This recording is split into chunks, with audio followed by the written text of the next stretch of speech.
I like to talk about the importance of conflict on a good team. It's critical that we learn how to engage with one another in debate and even disagree and be a little bit uncomfortable around that, sometimes a lot uncomfortable.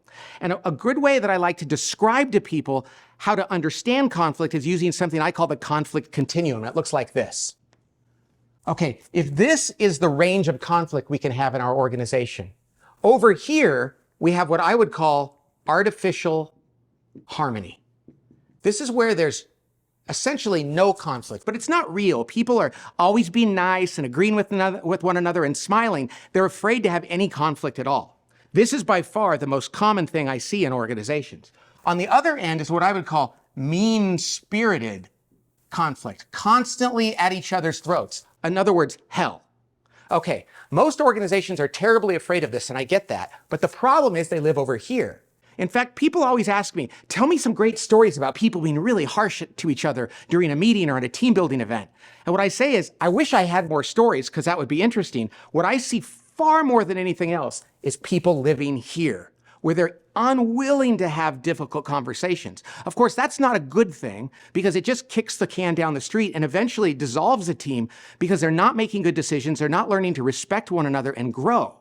So how do we go from here and get to the place where we need to go? Well, let's look at it like this. If this is zero conflict and this is destructive conflict, what we need to do is move away from artificial harmony and have a little bit more constructive conflict, and then a little bit more and a little bit more until we get to a point where we're like halfway down the line, and now it becomes just slightly destructive, slightly more destructive, and then of course we get to hell. Where's the point on this line that a great team should be when it comes to conflict? Right here. Right there, where they're having all the constructive conflict possible and not going over the line. But here's the thing, that's impossible. Even the best, most well-intentioned team, because we're humans, fallible humans, is going to step over the line from time to time.